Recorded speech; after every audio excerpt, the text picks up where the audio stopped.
Greetings, fellow slingers. Welcome back to the show. It is I, your trusted GM Brian, bringing you another episode of our Dragons Demand run through. I always say it, we're in the home stretch. This time, we are in the home stretch. You know, as I start leading us into this, I actually want to apologize for some snafus I may have had during this episode, and you'll probably catch them as you go along, because I decided I'm just going to release it raw. That sounds weird, but yeah, anyways.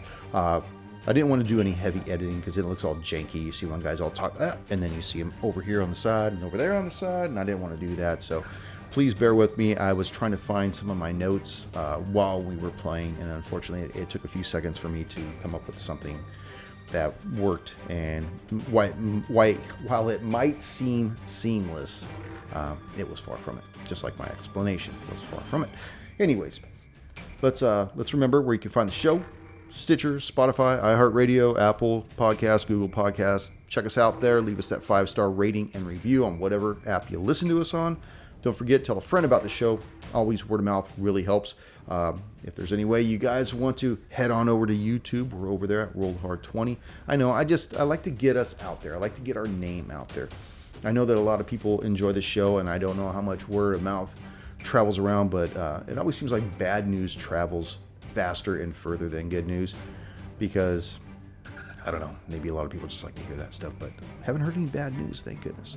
But I want to hear good news, so please write in at rollthehard20podcast@gmail.com. I would love to hear from you guys, and believe me, I answer every email that any one of our listeners listen to. You know who I'm talking about: Eric Kent, Gary Kilgore. Love you guys. You guys are amazing. Thank you for all the awesome gifts you guys have sent the show in the past. And I'm thinking of you guys as well as everybody else out there.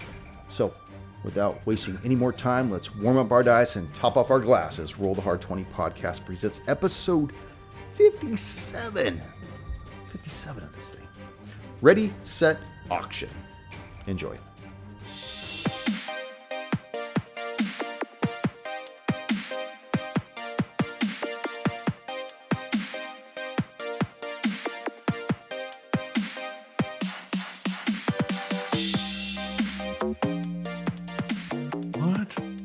I'm a big Marty Robbins fan. Padre? Yeah, it's called Padre. Marty Robbins, man. I don't know. I'm listening to it right now. Oh, okay. Because that's way more important than doing what we're doing. Wow. Got Look that at on this vinyl. guy. Phyllis. Hello. Hi. Oh. Are you still listening to Padre, or are you not listening to that anymore? I'm good. I just want to listen if I recognized it. That's all. That's I didn't recognize it. It was part of his greatest hits or whatever. There was a time that I used to listen to that shit all the time. I liked it. Greatest hits or greatest hit? Hits. Singular. No, he has multiple hits. It's fucking Marty Robbins, for fuck's sake. I've never heard of him. Robbins or Robbins? I don't know. Yeah, you have. He's, down in the West Texas town of El Paso. I may have heard that one. With a Mexican girl, or the more politically correct, I fell in love with Latino. Somehow, I don't think this show is always politically correct. Hey, Gunfighter Ballads by Marty Robbins. That's what's up. Yep. Is that the name of the song? He knows him. I don't know. Google knows him. Yeah, well, he's awesome, man. He's Johnny Cash and Marty Robbins together at last. They're both dead, or what do you mean? No, they have a CD available on Amazon.com. Just like our shirt. Since how they both left this mortal coil, now they're doing doing duets at Forest Lawn, most likely. Somewhere they're both being played by Joaquin Phoenix. So how's everybody doing as we roll into another one of our Dragons Demand run-throughs? Oh, Actually, yeah. Lovely. Forgot because I've been editing out Delta Green all day, so I gotta You gear lost shift track here. of where we were. Yeah, I got a gear shift now. So We rich. Yeah, you are. Let me go ahead and read us in here, and then we'll start our process. Greetings, fellow slingers. Welcome back to Roll the Hard 20 Podcast. It is your trusted Game Master, Brian, and with me, the Hard Slingers. Yeah, Marty Robbins. As we bring you episode 57 of our Dragons Demand run-through. Uh, I know I keep saying it, but we are in the home stretch. Believe me when I tell you that, because it's going to be a thing. It's gonna happen. We you say the guys- march to 100. No, there's not going to be no Hundy March here. Hopefully not. But anyway, so you guys found Hunclay's hidden cave, and after a fierce battle with a gorell, as I had mentioned before, you managed to procure 4 of his chests, bring them back to the smithy Bacchus, and along the way you also met an individual named Clausier. He was on his way to the auction, which would be taking place on the following morrow. He was representing an individual whom he did not say, but he said that his master was looking forward to procuring certain items. After policing up all of your golds and whatnot, you guys went ahead and crashed at the Wise Piper Inn, same place that you instructed Clausier to stay. You guys have now woke up, fully refreshed, come outside for a new morn on the day of the auction. And it's happening at noon? I don't remember what I said, because it had been so many weeks ago in real time, but I would probably say closer to around 11 o'clock in the morning, somewhere in that time frame. Okay.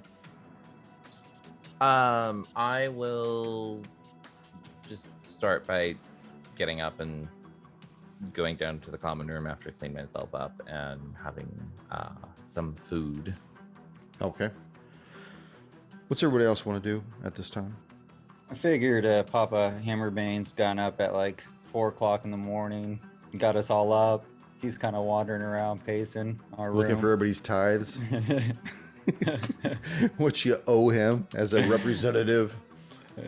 That's not for me, of course, because I don't believe in material objects, but the Small kitty's a token little of your dry. appreciation is always appreciated here. Are you all ready for some garage sale prices today? That's right. How come Father Hammerbane got to have a nice car? That's all I'm saying. He's got one of those like Don King Cadillac. wigs. How much for this?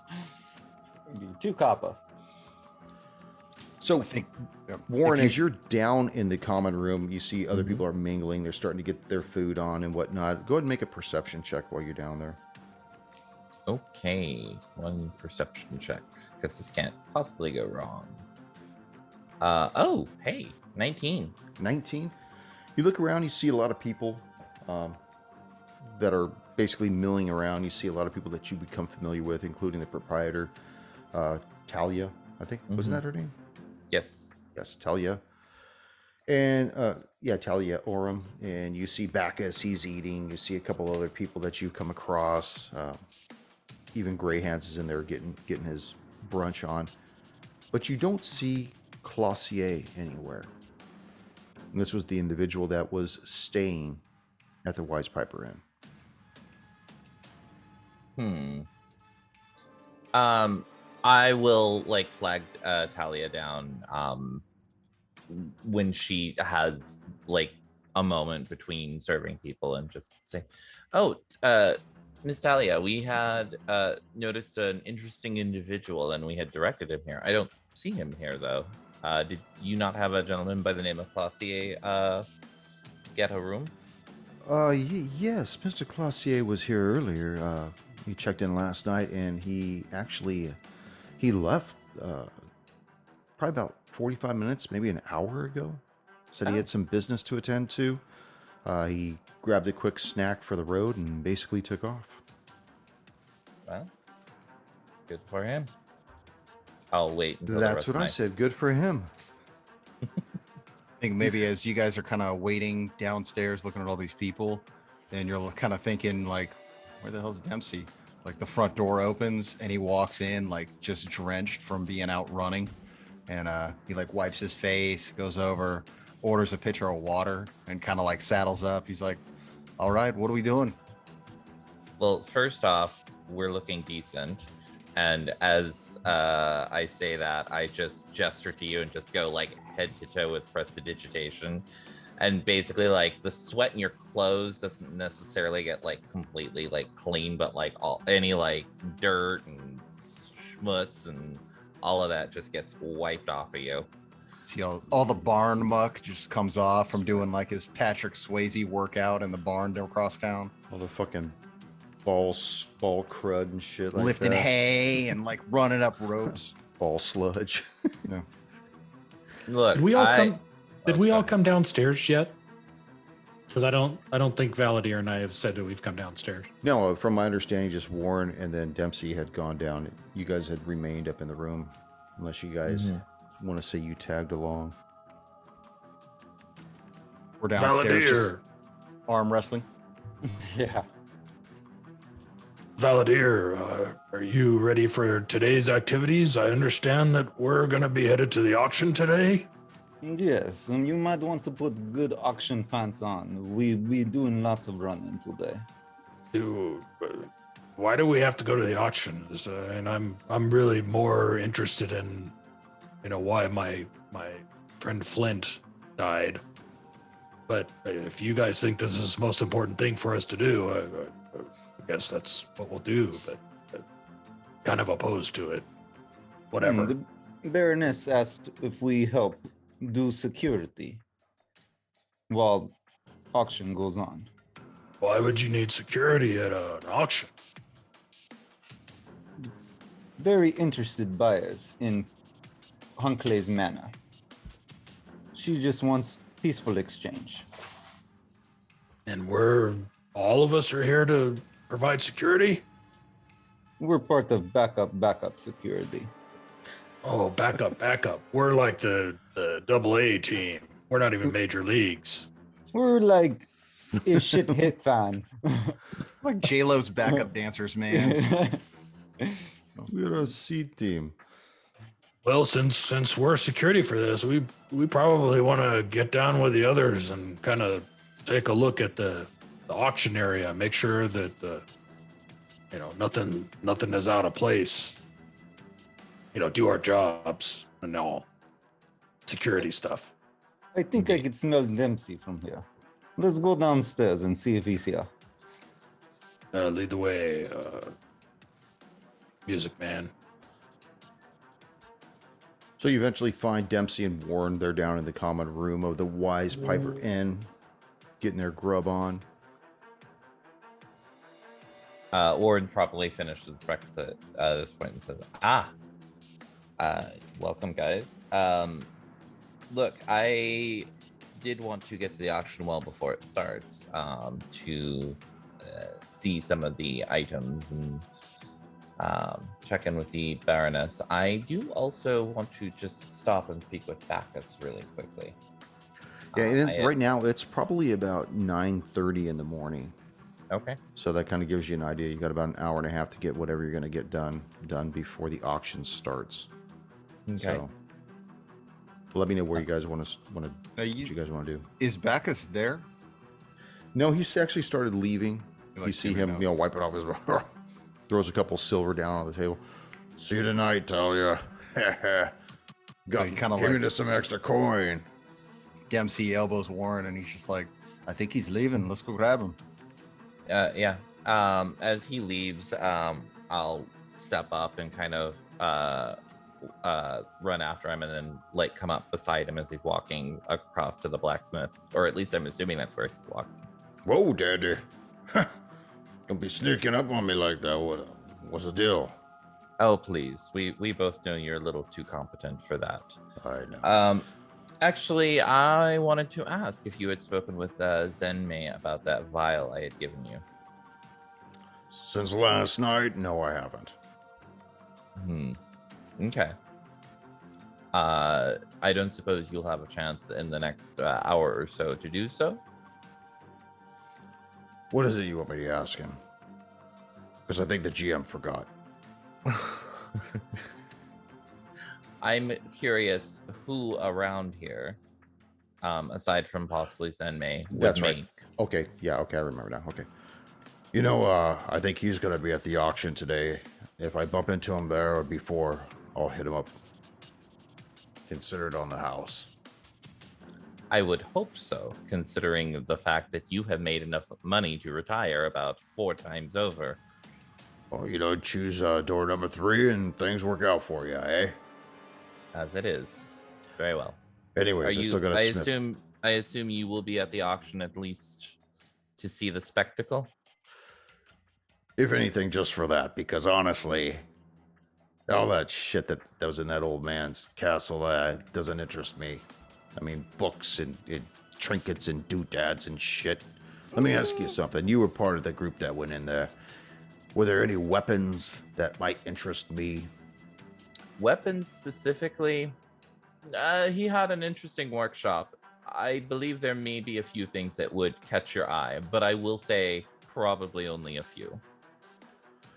Well, I'll give it a few minutes and see if it's worth my time. If not, like I said, I got a business to run. Of course. I'm looking to retire this year. I will tell you what, Bacchus. The Baroness has invited us, and me specifically, to be, shall we say, an extra set of eyes and security for this. I will see if I can scope what is actually put out, and if there is something of a more smithing nature, I will make sure you are aware that there is. I appreciate it. Yeah, just give me a call, eh? Of course. All right. Take care, man. And he just, as he's talking, he's walking, like actually trying to get away from you to get back to his smith. Oh, yeah. As he's doing stuff. So he basically leaves you standing at the corner of Devi Road and Canticleer Road. Mm-hmm. And you know that the auction will be taking place at the Belhaim Commons, which is number 14 of Devi Road. That's the address. So, indeed. They go and find that map. What are the rest of the boys doing? Heroes, what are you doing? I really want to get down to the auction site. If we're security, we need to scope this place out. Who knows what kind of nefarious people might be here and trying to derail a legitimate auction. Not that I care much about, material possessions, but we are security. MC's like, I'm standing right here. Come on. He wants to get spot and shade. You know how he is in the sun. It's a good idea. Too many pepper spots on forehead. Needs shade. Babushka got good cream for that. Shall we move along? We have some work to do, boys. Of course. So you guys make your way up to 14 Belhaim Street, and you see that there's all kinds of hustle and bustle out in front, but all the crates that were originally lined up to be paraded in the day before, they've been cleared out. There's no more of that going on. It's more of people milling about. You see, by the way, it was noon that it was supposed to take place, but it looks like they moved it up to 11 o'clock. You just see plenty of townsfolk milling about. Everyone wants to get inside Belhaim Commons. Mm-hmm. But you see Sheriff Ben Hovey and his other deputies, they're basically keeping people at bay. And, you can hear them saying to everybody that's trying to get through, sorry, man, it's invitation only. You know the rules. If you don't have an invitation that's specifically by Master Chosk, nobody gets in. And you see some people are turned away, some people are a little downtrodden, some people just tend to loiter at the door as if they could try to get a glimpse in. Now, I sent you guys a map of what the Belhaim Commons looks like.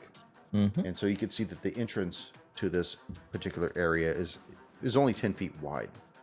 The actual amphitheater itself is probably about 100 feet wide by maybe 80 feet deep. It's got 3 rows of seating, and they kind of curve around a large stage that's at the eastern side of it, because you enter in through the western side. So you see these 3 rows of seats that curve around the stage, and the stage kind of juts out at about 40 feet at its greatest point. You see that there are 2 doors on either side of the main podium, as well as some more steps that look like they go down beneath the auditorium itself. And you already start to see people that are starting to sit down.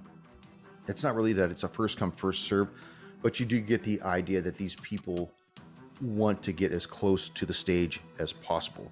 Ironically, though, even though despite the large number of invitations that the Baroness had said of people that were going to show up, you really only see a handful of prospective buyers. Most likely, they're dressed in semi-regal clothes and whatnot, but you see that the Baroness, she's already there. She's in one of the second rows back from the center stage.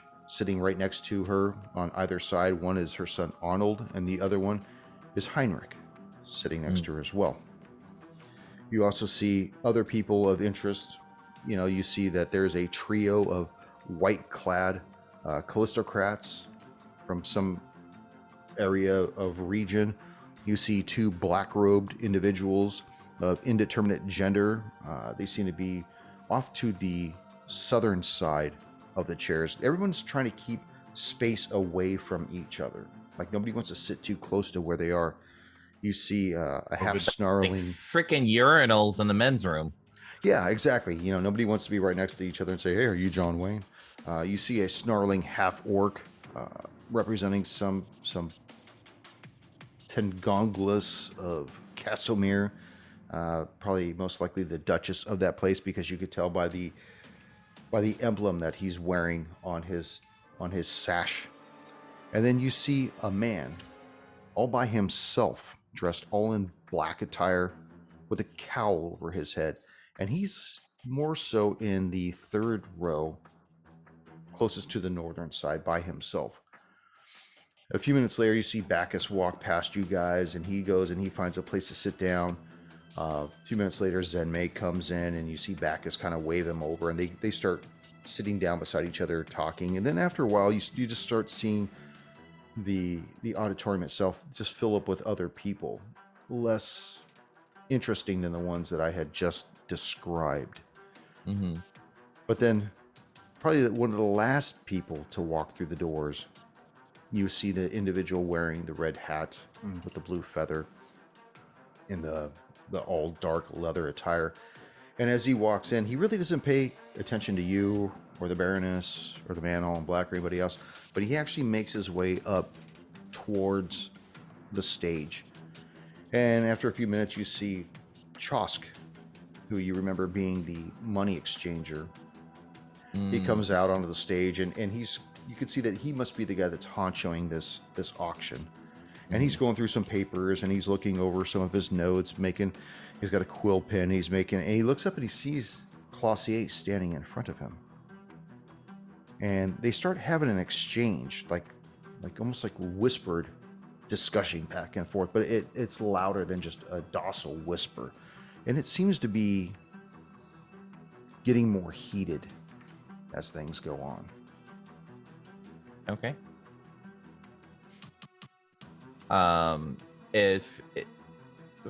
So first off, I assume that we're let in without any issue. Yeah, you've already been Approved. The sheriff has already been told that you individuals would be entering the auction and the reason why you're there. Okay. So unless anyone else has any specific input, I would probably just briefly greet the Baroness in a way of like acquaintances. Obviously, she knows why we're there, and we know why we're here, and stuff like that. But just kind of just a gentle like nod of greeting, and then probably going to stand, I imagine, off to the side of the stage a little ways. Are we close enough to hear any of the exchange between Clausier and It depends on where you want to position yourself. Like if you look at the picture itself, if you look at damn it. Ooh, hello. Let me pull up the photo again. If you look at the auditorium, imagine that Clausier and Chosk are standing right at the front. Like Chosk is looking down at him, and Clausier is looking up, but they're right at the center of the front of the stage. So where is it that you would like to be? Well, first, before taking up position, I would actually check in with everyone else. Dempsey, did you have something you wanted to So I was going to say that in doing security, I think that Dempsey, the biggest thing is making sure who's getting in and out. So he would probably join up with the sheriff and kind of like lend a hand with that, just like muscle bouncer at the door of the club, kind of, give him. So if I picture Dempsey's like up near the door, kind of Okay. helping checking IDs and badges, handing out wristbands. And you see that as the crowd has stayed put, and the sheriff has no longer let anybody else through. He looks at you and says, "Okay, my orders were to make sure that everybody that had the invitation was allowed in first. I've checked off all the names, and everybody's here that's supposed to be here. Now we're allowed to open the auction to the public. Okay. So our job now is to make sure that nobody goes in with any weapons, make sure that nobody has, you just kind of profile them, if you would. Make sure that they're not... Racial profiling. Oh my. This isn't 24. Dempsey's got like an old lady up against the wall, like, all right, Grandma, I see that rolling pin. He just, exactly like that, just looking people up and down, making sure nobody's bringing in any like great swords or... Yeah, and that's exactly what you guys are doing, is you're funneling people in one or two at a time, giving them the stink eye, making sure that nobody's coming through with any weapons. And there's already starting to become a table that's getting filled up with people's weapons and stuff, short swords, rapiers, daggers, anything else. From what you can gather, you're probably the only four that have been allowed in that you know of with weapons. You see that one aside guy from, I would assume, the constable. Yes, he's the sheriff that originally kind of set a lot of this in motion. He took the human trafficker up to Taldor to be turned in to the authorities up there, which is where he was originally from. And during that time, the Baroness had requisitioned everybody to go into the collapsed witch tower to find out what caused it to collapse, because at that point the sheriff had already left, so he couldn't send his boys in. Okay. Father Hammerbane, what are you doing? What are you and Valadier doing? Are you guys... Talk to me. Valadier, you shall we move a little bit closer to the auction?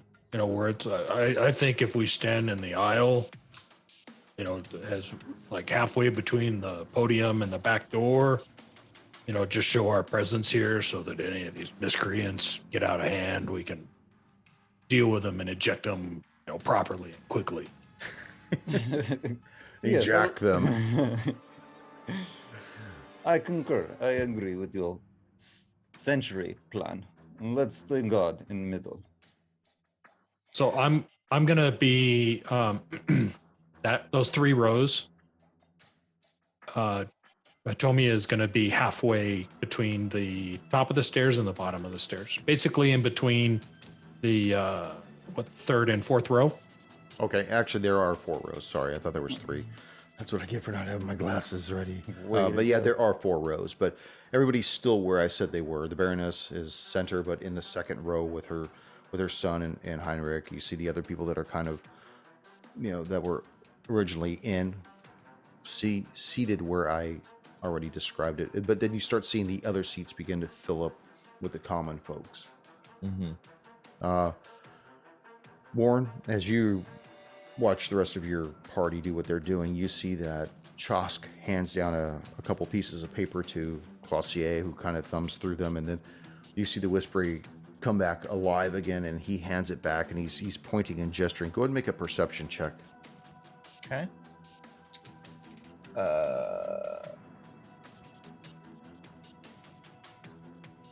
That is a 14. 14. From what you could hear, where are you standing? You're standing to the north side of the auditorium? Yeah, I would have made my way. Sorry, north is up on the map. North is to the left of the map. It's, Okay. So yeah, I would have made my way up to the north, probably right next to the stage, but kind of where that first row winds up ending. So like a square away from the end of the first row at the north end of the stage. Okay. And everybody's talking and milling about. Just you hear the cacophony of white noise of people talking, but you're able to barely make out what Clausier and Chosk are talking about. And you could hear him say, "It is clear that the Baroness has not put out all of Hunclay's estate for auction. Where is the rest of this stuff on the manifest? It is not here." And you could hear Chosk. He's trying to remain composed. "I understand, and I promise you'll meet with the Baroness after the auction. So please take a seat, Mr. Clausier. There's nothing I can do about it. But I am telling you that there's 20 lots here, and what I'm looking at, though, it is minus several things that are supposed to be on here. Why are they not on here?" I will step up at that point and look at Chosk and Clausier and say, "Excuse me, is there a problem here? We are supposed to be starting the auction shortly." Who are you? Which one are you talking to, Chosk or to I'm Clausier? talking to both. I'm addressing both. You see Chosk just kind of fold his arms, and Clausier looks at you and says, "You know what? I do appreciate the company that you gave me yesterday, but this does not concern you." Actually, it does, as I am here for security by the Baroness's invitation. Well, And if unless you the are- Baroness, she is keeping certain things out of Hunclay's auction. Now, And I understand that how there do are you- several how do things you that have this information? my master is very well versed in what Hunclay had as an individual. And we know Okay. that all proceeds go to his sister, Sasha. But I don't understand why certain things are not on the list to be bid on. That is between the Baroness and Sasha. It is possible that Sasha has claimed a few things for herself. Is Sasha here? No. No, The Baroness, Sasha... she is the one that is put on the auction for Sasha. Agreed. I do not At understand. Sasha's direction. This is unacceptable. And as he's going on, you see an elderly man slowly come up behind him and say, "What is the problem here? The Baroness has asked me Step aside.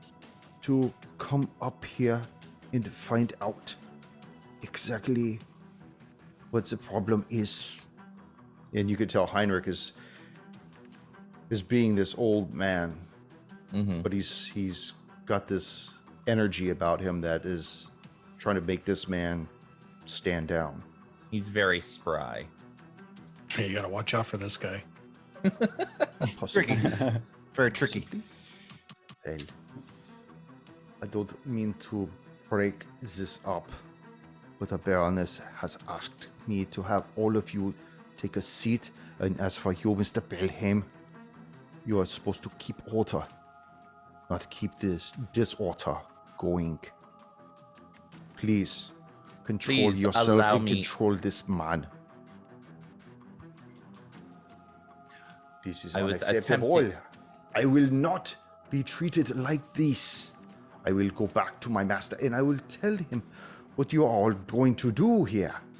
And you see Clausier please turn do. on his heel and just storm out of the auction.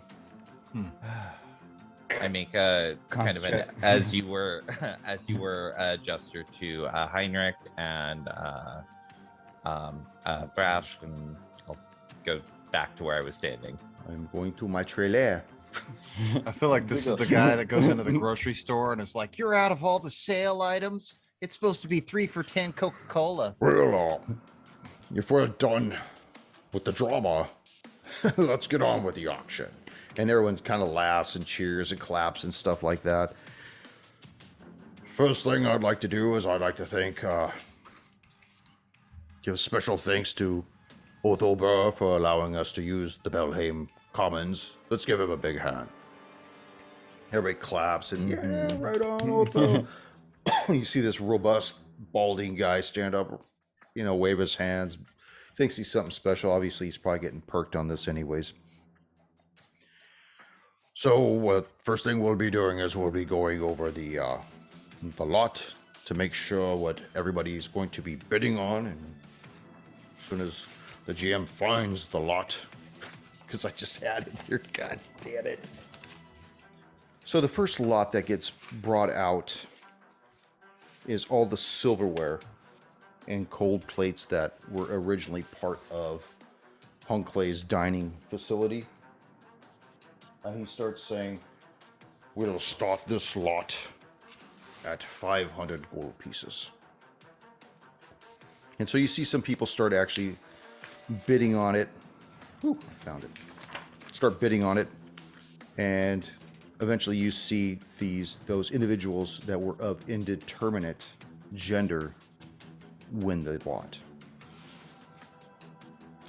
The second lot that gets brought out is the parlor lot, which includes all the stuff like the couches and the rugs and Birds. whatnot. Birdcage.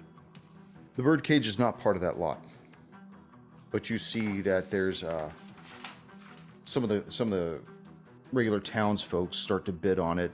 They start to bid at 50 gold pieces, and he's all 50 gold pieces going once, going twice. Sold to number 4 over there, and so they're all happy. And he says, now everybody hold on to their money till the end of the auction. At that point, we'll be taking everybody's gold. You'll take the receipt, and then we'll have the items delivered to your personal home. Next lot, the library lot. We will start the bidding off at 2,400 gold pieces. Do I have any bids? What, refresh my memory, Brian, what is in the library lot here? What is in the library lot would consist of the books that you found upstairs on the second floor in his main library that were in the bookshelves. Remember how there were multiple bookshelves? I really wish I could find my stupid notes on this thing. I got to go off the AP. So I apologize to my listeners out there that are hearing me shuffle the papers around. The papers. So he starts the bid off at 2,400 gold pieces. Does this include the books that were locked? No, it does not. Okay, I will go ahead and skip that. You see a hand in the back raise up, and it's the hand that belongs to the individual that's all in black with the cloaked hood. He says, And does he have any sort of insignia on him? He does not. He's completely devoid of anything other than a silver rapier on his side. Okay. And that doesn't strike me as belonging to any particular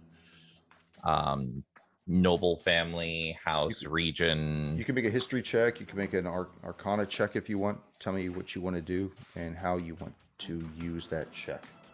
I would do history, which comes out to, that is a natural 20. What? For a total Hard of 20? 24.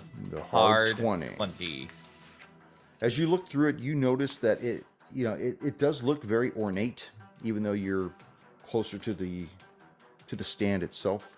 Mm-hmm. But honestly, it doesn't strike you as being from any particular house or any particular sect. It's just odd that it looks so beautiful, honestly. It shines in his eyes. Does it look sorry, my last question, and I'll let us move on. Does it look like it's of a particular make? Does it look like it is elven make? Does it look like it may have been done by a particularly well-known swordsmith? Anything like that? From your distance, you cannot tell. You would probably have to get much closer to him to make that determination. Sounds good. And as nobody else bids against him, he says, 2,400 gold pieces gone to the individual in the back. And you just see the head nod once. Next up is the stuffed grizzly bear from Hunclay's personal bedroom. And you see that Grey Hands actually bids on it, much to nobody's surprise that nobody tries to bid against him. And it ends up going for 300 gold pieces. And he takes it with pride, and he actually gets up and he leaves. Just that's the only thing that he wanted. Next lot, assorted potions and elixirs. We'll start the bid off at 3,300 gold pieces. And he looks around, waiting for anybody to step up and bid. Going once. I will bid. Oh, very well. Going 33. Going once. Going twice. Sold to the young adventurer. And he motions for one of his accompanying helpers to bring you over a token with a number My on it. mage hand reaches out and meets his Takes helper halfway. Next one, we have ourselves an assortment of scrolls. We'll start the bid off at 1,200 gold pieces. Anybody? And you see a little halfling woman raise up her hand. And this is what lot? This is for assorted scrolls. Anybody? Going once, going twice, sold to Bassi. Way to go, girl. So they do their exchange. The next lot, it starts going down the line of like all the mundane shit, like the observatory lot, the bedroom lot, and some people are bidding on things, some people are not bidding on things. Buy the robot, Warren. The robot actually does come up, and you see it kind of wheel out. You know, we have here an incomplete, busted up construct that was left in Hunclay's manor. I will 2,200 gold pieces. I will try to catch Bacchus's eye and just kind And of you already see that his hand is up. Okay. He's in the back with the thumbs Yep. up, like. Yep. Dempsey, you want to go half on robot? 2,200 going once. You see another hand go up. And ironically, it's the man all in black. Oh, shit. 2,500. Do I hear 3,000? Going once. For 2,500, going twice, and Bacchus raises his hand. 3,000 gold pieces. Going once. Going twice. Sold to the smithy. And you just see the man in black look over towards him and kind of nod. And then starts going over other books, and you see a lot of rare books from Hunclay's private library. We'll start the bid off at 11,000 gold pieces. Do I have any bidders? Hot under the collar on that one. yeah, a little bit. You see the man in black raise his hand. I love how when like in a real auction, when nobody's bidding, they have to like make it sound better. Like, now you should know these are leather-bound tomes that were originally 11,000 gold pieces. Going once. Going twice. Sold to the man in black. He nods. They do their exchange. Second to the last lot, the Summoning Journal of Hunclay. We'll start the bid off at 7,000 gold pieces. you blew your load 7,000 too early, folks. Warren. Yeah. It's okay. I figure the potions be the most useful to the rest of the group. No ticky Going backsies. once. Going twice. Not sold. Well, folks, we are down to one final. And all of a sudden, you hear a shift in the air. He kind of looks around. As I was saying, the final lot will be for Hunclay's Manor. The lot begins at 2,500 gold. Yay! Yay! And it suddenly becomes so disruptive that everybody stops and looks up, not just Chosk, as you see these winged entities begin to descend in the open sky down into the auditorium with these glass-like looking swords in their hands. And let's roll initiative Ooh, baby. right now. Going once, going twice. The hard 20. First Ah, roll out of the gate, babies. So we're going to go fast with this. As soon as I can find it. Valadier. Valadier with a strong 6. Strong 6. Tommy. 12. Dempsey. With my ambush dice that I use, that's a 19, Brian. Ooh, Warren. That is a 15. 15. Valadier, you're the one that's Lagging. Dempsey. Warren is above. Tommy. Sorry, Valadier, you're the one that's in the back, aren't you? Yep. Did you sub? You see these creatures begin to descend, and they look like something out of a nightmare. They're just all pale gray with these elongated faces and these leatherish looking wings and these gnarled 3-fingered hands. One of them carrying a type of a glass looking blade, and they descend on the crowd, and there are 4 of them. I got 4 targets, including the crowd. One is for the crowd. The others are for you guys along the initiative. And number 6 will be for Chosk. Chosk. The first one descends down on Chosk with a 12 to hit, which will hit. Chosk, gotta invest in some armor, Yes, dude. Oh, well, he's not going to be able to invest in much of shit, actually. He takes 4 points of damage, and you see him grab his head as he takes this type of mental damage as well, and you see him collapse to the floor. The third one goes after...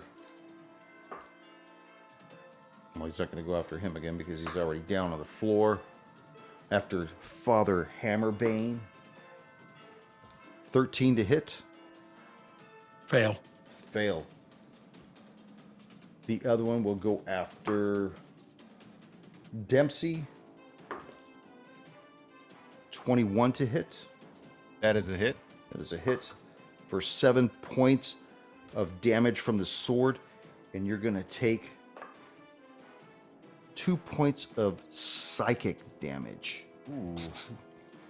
By the way, I want you to know these guys have a crit level too. The last one goes for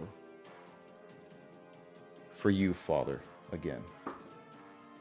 That's an 18 on the die. That's going to hit for 5 points of damage and 4 points of psychic damage as well. Dempsey, you see this shit going crazy right out of the gate. They didn't even finish the auction.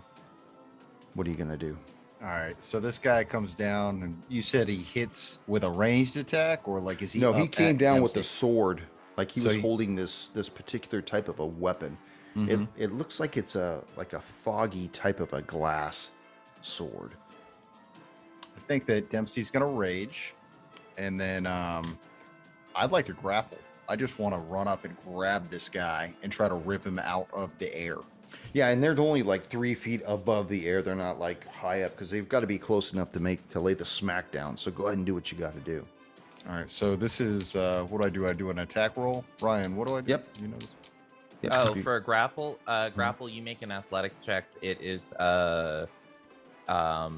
resisted by either their choice of athletics or acrobatics. Okay, so athletics check. Come on, baby. Ooh, that's a 17 on the die. 22. Okay, as opposed to me, which is an 18 on the die for +4, so that's 22 as well. So 22 just cancels. Nope, we're gonna do it again. Ty, okay. Oh. Well, Ty usually goes to defender, but Okay. your call, Brian. No, I want to get through this. Go for it. Let's roll it again. Let's do it. Ooh, natural The one. hard 20. Fuck me and me. So he manages to shrug you off. Okay. You want to do anything else? Or is that Can I all- just do a bonus action? You know, he goes up and he puts his arm around the guy and he moves him. So he's just going to come in with the elbow to the face. Yeah, give him that pop. Take away your superiority die. That's going to be a 13. I will use a precision die. Fuck, So 16 to attack. That's going to hit. All right, these guys are wily. I don't like them at all. So that's going to be this. So 9 damage. 9 points of damage. Yeah, just elbow to the face. That's all I got. Kind of takes it. Warren, what would you like to do? First off, I'd like to see if I can identify what the fuck these things are. Okay. I will make an Arcana check. That's fine. Or a nature check, either one of them. Okay. 18. 18. They're creatures that you probably heard of from some kind of a dark nightmare. People in passing, they're called a grioth. They're usually summoned by superior beings to be like foot soldiers for them.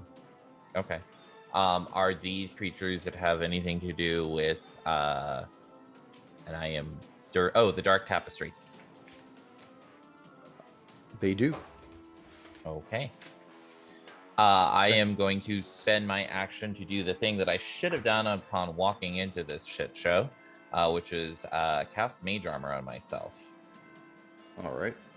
Um, In fact, I'm going to show you a picture of what these guys look like. Ooh. oh, delightful. And there are 4 of them. A gargoyle with a sword and some big ass wings. And then I will shout at the as like bonus action or free action or whatever. I will shout at the one at Thrash to get off him and pick on someone his own size. Off of who? Thrash. The Chosk? Oh, Chosk. I'm sorry. Yeah, Chosk is like done. But there's one. mean- That's the one that's on him. You've got 1 on him, 2 on Father Hammerbane, and 1 on Dempsey. Yeah. It just looks at you and just like, Yeah.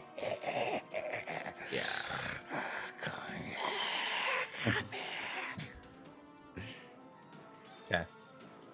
unless Moving it on. takes more than 1 finger to make you come in. And he's all, come here. Gives you the whole fist. Touch your move. Father Hammerfin. I hit him I was with my gonna say, strong do you hand. do you really want to back them like that? You've already got a party over there. Come to me. Little pimp head. Put a little baby powder on that thing. So that is my turn. Okay. Father. You got 2 on you. What's the range? They're all within 5 feet of you, but they're 3 feet in the air, and that's more for flavor than anything else. So I'm going to pull out my holy symbol. Okay. I'm going to hold it in front of me, and I'm going to cast Channel Divinity. Orders demand. The 2 flying creatures have to make a Wisdom save, or Is that be an charmed. area effect? Or be charmed. It is. It's within 30 feet. I mean, but like, is it one person or is it Multiple. occupy? It's any creature that can see or hear me. So I'm taking a like an aggressive type posture with my holy symbol. Say, be gone, be gone. Get behind me, Satan. So they have to take a wisdom throw or be charmed. Okay, wisdom throw. 19 on that die. Passes. That's a success for you. I got to get this die out of there because I don't want to accidentally hit it. 16 plus 1, 17. Okay. So they both resist the charm. Yeah, that's right. Valideer. Or did you want to move? Did you want to get out of there? No, I don't want to move. It's an opportunity Sure. attack. Maybe they act like they're charmed. I'm going to disengage, however. Okay, you can disengage. So I'm going to disengage. Dempsey is up at the top of the stairs. He's still by the front door. The front door is as you come down the stairs, right? Yeah, so he's to the west. Okay, I'm going to disengage back towards Dempsey. Okay. Valideer. We head out to door. Valdir was before the incident, was playing calming, relaxing music. Now he's got some my. dark, sinister beat going on his loop. He's actually going to advance and follow behind Papa Hammerbane. He's going to cast Cure Wounds on Hammerbane for 10 points of healing. Ooh, yeah. And as a bonus action, he's going to use his Bardic Inspiration on Papa Hammerbane and give him A boner. a boner with for 10 minutes. Gosh. He can add one of his ability checks and attack rolls or saving throws. This can be used after seeing the roll, but before knowing the outcome. So It's just ability. yes, ability, Or saving attack throw. roll, or Or saving throw. And I think Okay. it's a D6, right? It's like Yes. Bless on steroids. Well, bless me. Hold It's on. not a D4. It's a I'm gonna drop it D6. in the Discord for you. Okay, thank you. But it's ability, attack, and saving. Yes. Okay. Thank you. And I just heard it go off. So the first one no longer has any interest in Chosk's corpse. However, he does have an interest in you, Warren. You see him kind of hover up a little. He speaks some words and points at you with his free hand. And I need for you to make a save against Ray of Sickness. Is that dexterity or constitution? That is a, what does it say here? It's a dex save. Is it dex? That is a No, total constitution. Sorry, con Oh. save. Of, okay. That would be a total of 15 then. 15? Okay. You shake off this disgusting feeling of like wanting to retch. It takes to the sky a little bit. The other one that's on Dempsey continues his barrage attack on Bring you. it. Bring it. It's going to. And I believe that one's going to miss. Can I do a repost? You bet. All right. I'm going to. So he comes down with the sword, and Dempsey just moves in for a punch. Come on, baby. That's 19 on the dice. That's going to hit him. That's going to hit him. All right. So this is going to be +5. Okay. So that's 9 points of damage. Punch right in the face. Yeah, and basically you cleave his face just round your fist, just and you feel him go slump and fall to the ground. And as he falls to the ground, you see his sword begin to crack and just turn to dust. Nice. The one that was originally on Father Hammerbane, in fact, he had two of them, goes after you, Valadier. You Bring take it away from me. Vastavanya. I'll give cigarette to baby. 14. 14. Oh shoot. Hold on. 14 will miss. Oh, you lucky fuck. The fourth attack. Let's see. 1, 2, 3 for Father. Bring it. At you again, Valadier. Alright. That one's going to be 17. 17 will hit. 17 will hit. For 8 points of damage. And 2 points of this mind-wrenching pain as it goes through your mind. You feel like 1,000 daggers just being plunged right into your skull. Dempsey, what would you like to do? You just finished off one of them. You see that a Warren. Charmed effect? No, it's psychic damage. is what Psychic it is. damage. Okay. Yeah. So, I think Dempsey sees the other two running towards him, and he's like, "No, the fight is that way. What are you doing?" And he's gonna run past them towards the two, and if he can make it to the whichever one's closest, just run in and just start swinging. Okay, so towards which one? So they're how far away from Dempsey at this point? There's 3 of them. If There's 3, you were by okay. the door, that's the Mhm. direction that Valadier and Tommy both ran. So they're both probably 15 feet from you. Mm-hmm. The other one is down by the auction stage where Warren is at. So he'll close the 15, and he, like as they're running by, he's just like, "What are you doing? Come on!" this way. So he'll close the rest of the distance. Whichever one's closest, he just wants to keep the fight, like bring the fight to them. Okay. Okay. So You- Pick one, pick none. You want the one on the right. to... Okay. Yeah, perfect. Ooh, that's a 16. I'm rolling hot tonight. That's going to hit. 21. That's going to be 6 points of damage. Bonus action. Comes around with a kick. 3 on the dice. That is not going to make it, my friend. I am sorry. Yeah. Warren, you seem to be mano to mano with this creature. I just look at him and kind of just give a very annoyed sigh. My rapier, I kind of swing it around my head and say, "Let me show you how it's done." And I swing it around, and as if like gathering magic as it moves around, flinging an eldritch bolt off the end of the rapier towards this thing. That is a 17 to hit. That's going to hit. Get him. And that is a ghetto crit. Yes. Ghetto. That's where we like it. So that is ghetto.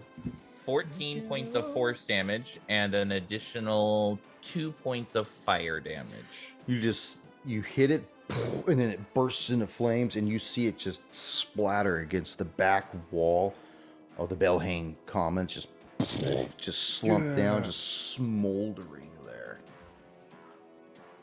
Tommy, or did you have anything else you needed to do? I will move myself more onto the center of the stage so I can get a better eye on everything. Okay. Tommy, Father Belhain.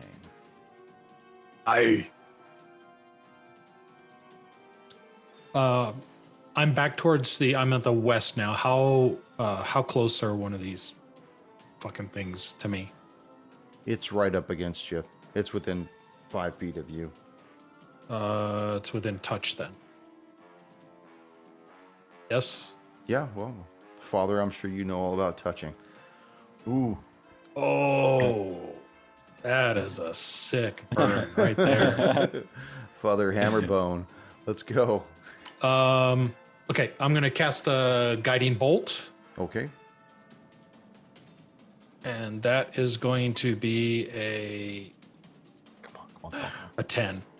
10 will miss, I'm sorry to say.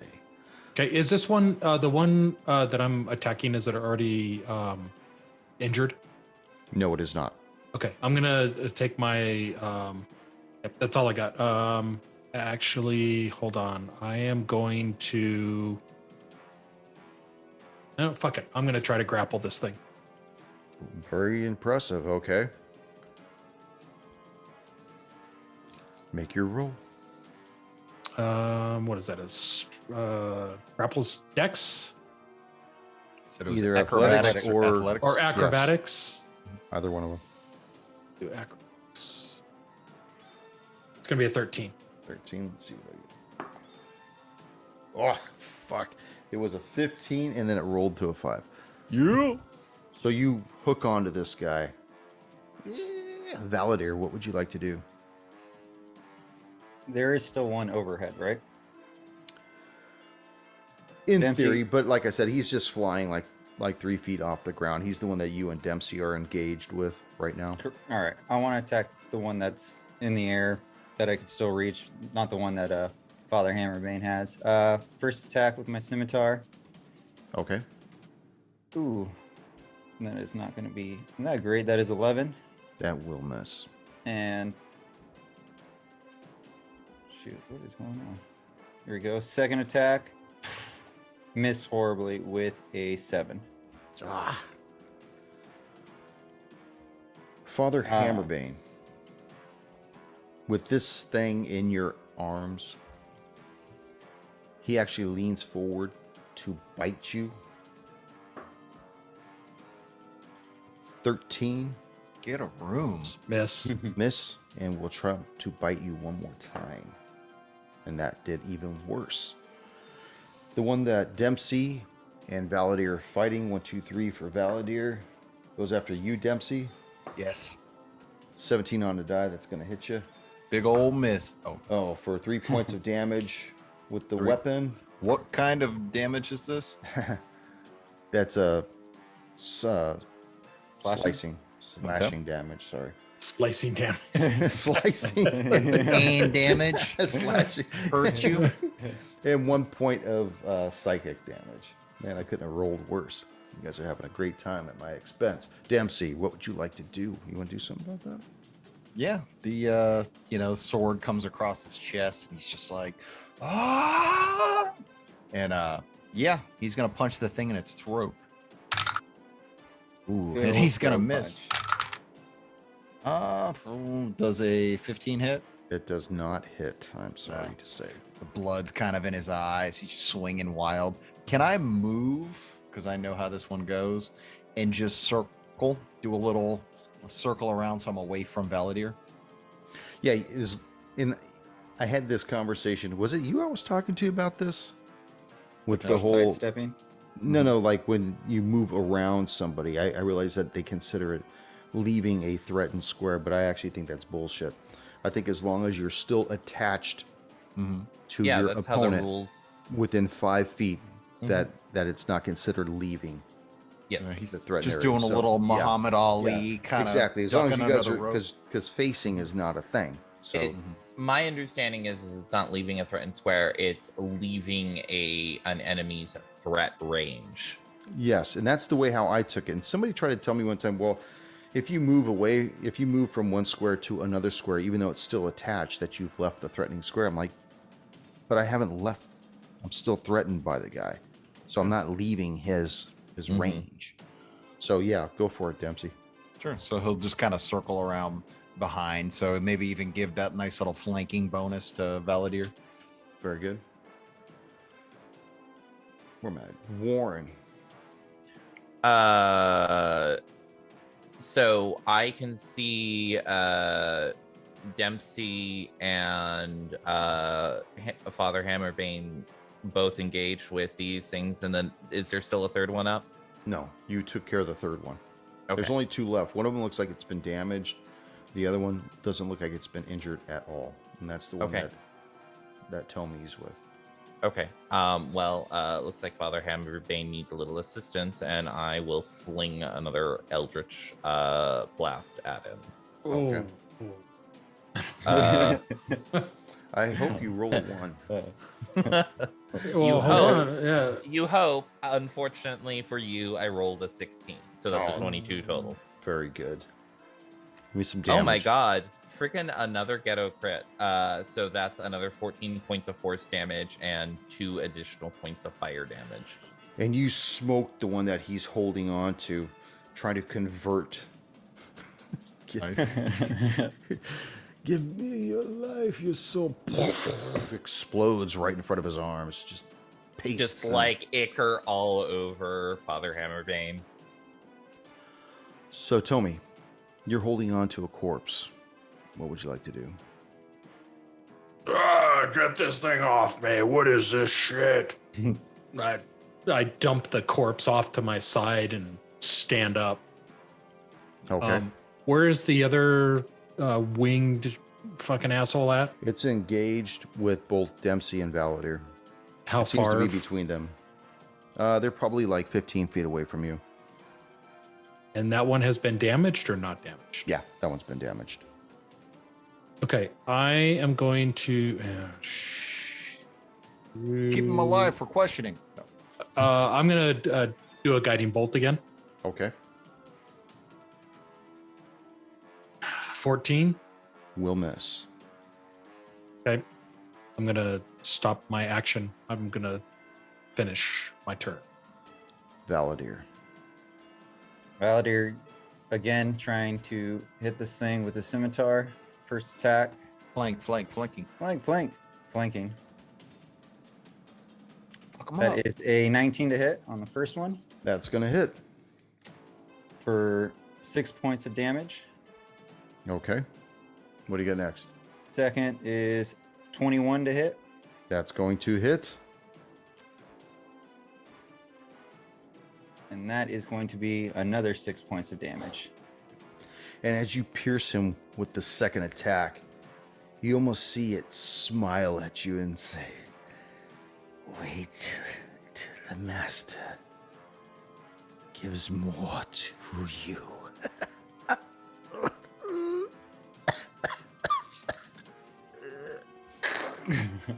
And it just peels out of this life. At that point, you see pandemonium in the amphitheater. The people that were hiding under the chairs, including the Baroness and Arnold, Heinrich, everybody gets up and starts running. And you see like the peasant people, they start running out the door first. And then you see a large ball of fire just come from the entrance of the door, smoking everybody that's trying to get out. You see easily 15 people just turn to char and just crumple right there as you see this winged creature come up over the amphitheater and nestle down right at the mouth of it, and you see this large flame drake looking down at all four of you. Just see you next session. Nice. I don't remember him being part of the auction. Right? Yeah. VIP only, bitch. Get out. He Let me see your card.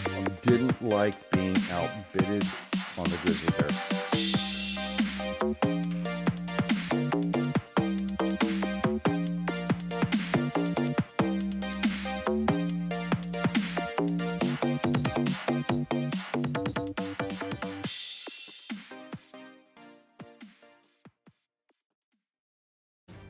Thank you for joining us once again on Roll the Hard 20 podcast. Remember, you can find us and subscribe to the show on Apple Podcasts, Google Podcasts, Stitcher, Spotify, iHeartRadio, Amazon Podcasts, and Audible.